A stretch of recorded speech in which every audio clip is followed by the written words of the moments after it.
Coast FM 963. I have our psychosomatic psychologist and philosopher, Carlos Camacho. Thanks for coming in, Carlos. Oh, thank you. I've been called a lot worse. So. I hear that you're really good at handling pain with your brain, and I've read it in one of your books.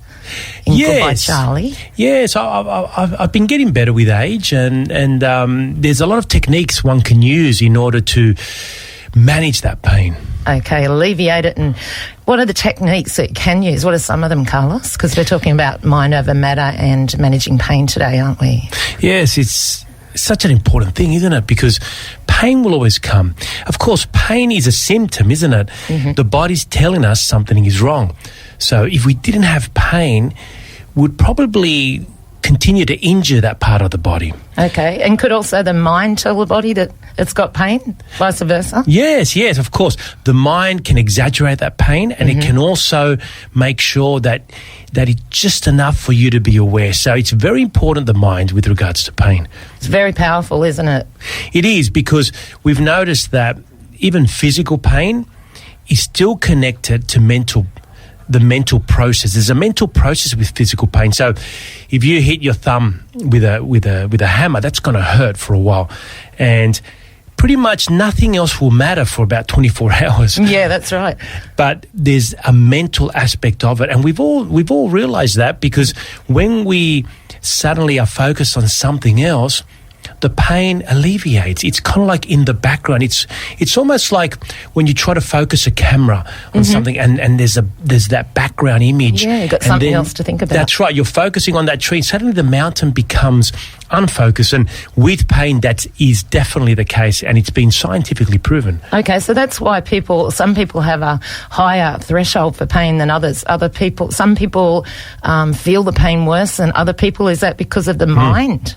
Yes. Maybe. There is that. I mean, there is also, with regards to the characteristics of their nervous system, some people, as you know, you're aware, they don't feel the cold as much. Yes. You know, it's just their skin, parts of their body. Yeah. But also, there's some people that enjoy feeling the cold. That's the difference. Just like, as we know, there are people that enjoy pain. Yeah, that's right. We're all a little bit masochistic sometimes. We can be. We think, hang on, I've been doing that, or I've been seeing that person I don't like, and I don't really enjoy it, and it's actually quite painful. Yet a lot of us continue to do it because of other reasons, of course. Yes, like going into labour 5 times. I must be a masochist.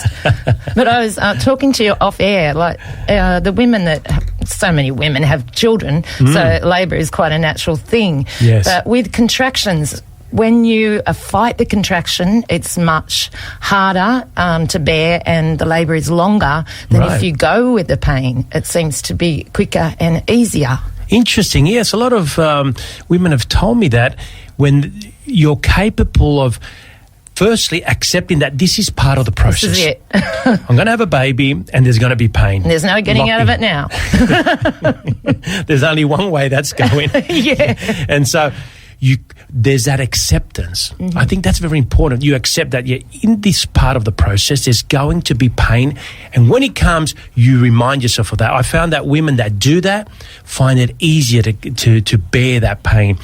And also there's that focus on the gift, if you like, at the end. Yes, the end result. That's After right. all this, Look what you have. Exactly, and I'm going to feel so good. It is a bit like when you work hard and save money and say, yep, I'm going to buy that house, I'm going to go on that trip. But the problem with those type of things, unlike a baby, of course, is that sometimes you become disappointed. Yes. And people then don't enjoy their holiday as much because there was so much going into that holiday that you didn't reap the rewards. There wasn't that balance. But with children, there always is. There always is. And also we were talking about with sports people, they really use their mind to get through their workouts, to get through their race, don't they? Definitely. We've noticed through studies in sports psychology, when we study the top athletes, there is that mental aspect big time. There is, with the difference between two efficient tennis players, for example, that are around the same skill level, same build, is pretty much just the mental aspect.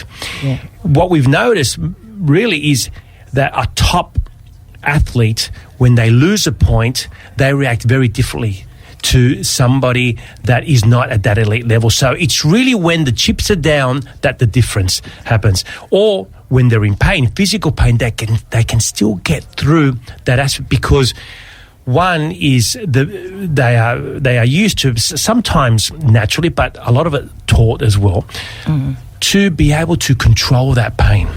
That's right, and visualisation of the end result. Yeah, visualisation is very important, because the person is practicing what they want before they do it. That's in a way. right, making it happen. That's right. And so the brain knows. You see a lot of rugby and rugby league players when the kickers, when they stand behind the ball and they look at the post, something's going through their head. They're taught to tell the brain, look, this ball's going through the post, and they can see themselves kicking it and hitting the ball with their foot on the sweet spot, as they call it, like cricketers do with a bat and so forth. You see them replay the shot, or what happens is that the brain then understands when I'm about to kick it, or when the ball's coming, this is what's going to happen. So it's 100%. Not only that the brain is already doing it before doing it. So you're kind of like doing it twice. It's kind of like having a second go at it. Making a movie, really. Yeah. Wouldn't it be nice to have a second go at things, to have a second chance in life? Wouldn't it? And through visualizations, you're giving yourself a second chance, because you're doing it with your mind, and then the body follows. Okay, so you could do that. Say you're preparing for an operation that you're a bit worried about or something, and before you go, you visualise yourself after the operation coming through it. Could that help? Without a doubt it does, because that is what we call in psychology today positive thinking. That's right. Cognitive behavioural therapy. What we're doing is we're using positive thinking for our brain to be convinced that everything's okay. Yes. The initial reaction might be a negative one, or what if this happens? A bit like we were talking about weeks ago about the parachute jumping out. What if it doesn't open? What if this? What if I ask that person out? They say no. What if I go for that exam and I fail? All these things are natural, because we're conservative by nature, but we need to override that with positive thinking, and it works wonders. Beautiful. And how would you relate that to philosophy, as we talked about Epicurus probably a month ago now? That's right. Epicurus was wonderful with regards to mind over matter, because, just to remind our listeners, Epicurus thought that everything was made out of atoms. So even the mind, in a way, is material. It has a certain function with the body. It's related. It's connected. And so when we have physical pain, we can use our mind, our soul, our thinking to be able to overcome that. And Epicurus himself suffered tremendously with a lot of pain, especially at the end of his life. Yes. And his followers noticed that he was always happy, because he always made sure he would use his mind to remember the good times in his life, and that would help with his pain. Yeah, so if you're in hospital and you're suffering a lot of pain, to try not to focus on your pain maybe, and to think about some beautiful thoughts would help. Yes. Just a bit. Yeah, of course. That's an added, isn't it? It is. Because, of course, when we're in great physical pain, it's very difficult to think straight and to be really happy. But so we may need some chemical assurance as well, through some medication and so forth. And that's only temporal. That's going to help us through. That's fine. It's like a crutch. You need it. Yes. That's fine. But you can add to that for your own satisfaction, for your own happiness, that positive thinking. Then what happens is that the body feels that it's recovering. It's been shown that people that are willing to recover quicker than those that aren't. That's right.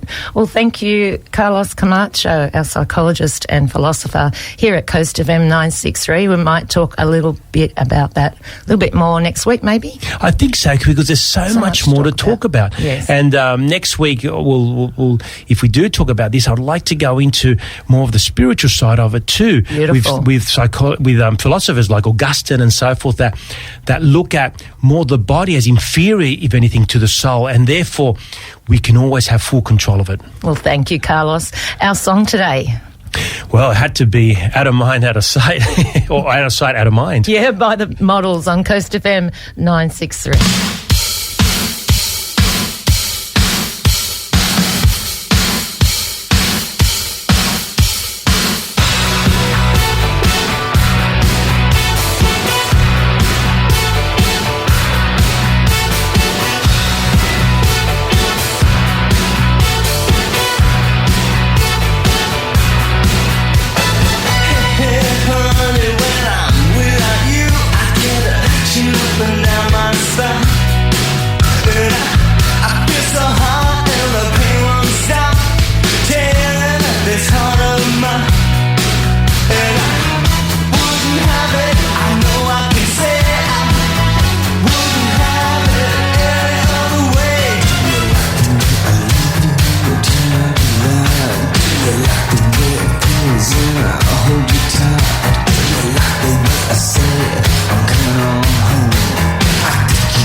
body tapped